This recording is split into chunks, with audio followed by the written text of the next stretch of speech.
نحمدہ ونصلی علی رسول الکریم اما بعد۔ آج مفتی شمائل صاحب دامت برکاتہم کی اور جاوید اختر کی میں نے بات سنی۔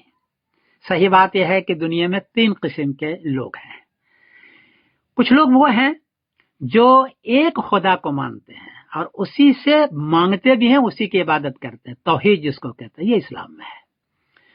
دوسرے وہ آدمی ہیں جو ایک خدا کو مانتے ہیں، گاڈ کو ضرور مانتے ہیں، بھگوان کو، گاڈ کو، اللہ کو مانتے ہیں، لیکن اس کے ساتھ شرک کرتے ہیں، یعنی دیوی کو، دیوتاؤں کو، دوسروں کو بھی خدا کا درجہ دیتے ہیں، اس کی عبادت بھی کرتے ہیں، اس سے مانگتے بھی ہیں۔ ہندو میں ہے یہ، اس کی عبادت کرتے ہیں بھگوان سے، اس کو مانگتے بھی ہیں۔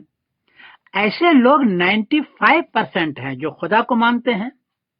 5% خود یورپ میں صرف 5% وہ لوگ ہیں جو خدا کو نہیں مانتے، ملحد ہیں، یعنی جاوید اختر کی طرح۔ خدا کے ہونے کی 3 دلیلیں ہیں۔ پہلی دلیل تو یہ ہے کہ پوری کائنات کو بنایا اور الگ الگ طریقے سے بنایا۔ انسان کا ہر ایک کا چہرہ بالکل الگ ہے، ایک کا دوسرے کے ساتھ نہیں ملتا ہے، جسے معلوم ہوتا ہے کہ اس کو بنانے والا کو اور ذات ہے جس کا نام خدا ہے، جو اپنی مرضی سے بناتا ہے۔ ایک دلیل تو یہ ہے۔ دوسری دلیل یہ ہے کہ جو لوگ کہتے ہیں کہ ہم خود بنے ہیں، تو خود اگر آپ بنے ہو تو خود مر کے دکھلاؤ نا جی، مر کر کے دکھلاؤ۔ خود بنے ہو تو خود مر بھی سکتے ہو نا، ذرا دکھلائیں۔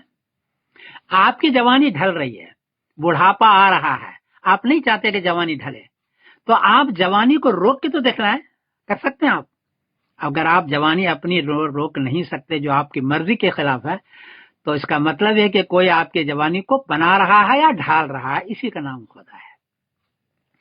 جاوید اختر صاحب کا کہنا ہے کہ نیچر بناتا، بھائی صاحب نیچر بناتا تو سب کو ایک ہی طریقے سے بناتا، الگ الگ نہیں بناتا۔ نیچر ایک ہی طریقے بناتا ہے۔ جب ایک ہی طریقے سے نہیں ہے، جس کا مطلب ہے کہ نیچر نہیں ہے، جو بنانے والا الگ الگ ہے، وہی نام اس کا خدا ہے۔ یہ 3 دلیل آئی۔ خود قرآن پاک نے بتایا ہے، بلا قادرین علی ان نسوی بنانا، میں اس بات پر قدرت رکھتا ہوں کہ تمہارے پوروے کو بناؤں میں، اور وہ بنا رہا ہے۔ پوروا بالکل الگ الگ ہوتا ہے۔ یہ 3 دلیل ہے خدا کے ہونے کی۔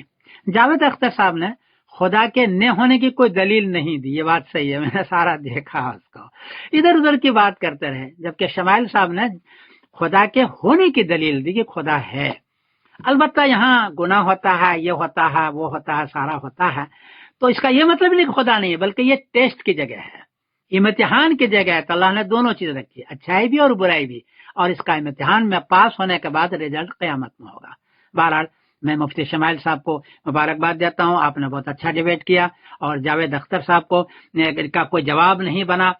خود ہندو مانتا ہے نا خدا کو، بھگوان کو مانتا ہے وہ، تو اس کے پاس کوئی دلیل نہیں تھی۔ میں اس کو مبارکباد دیتا ہوں۔ میں سمیت قاسم بول رہا ہوں مانچسٹر سے۔ السلام علیکم ورحمۃ اللہ وبرکاتہ۔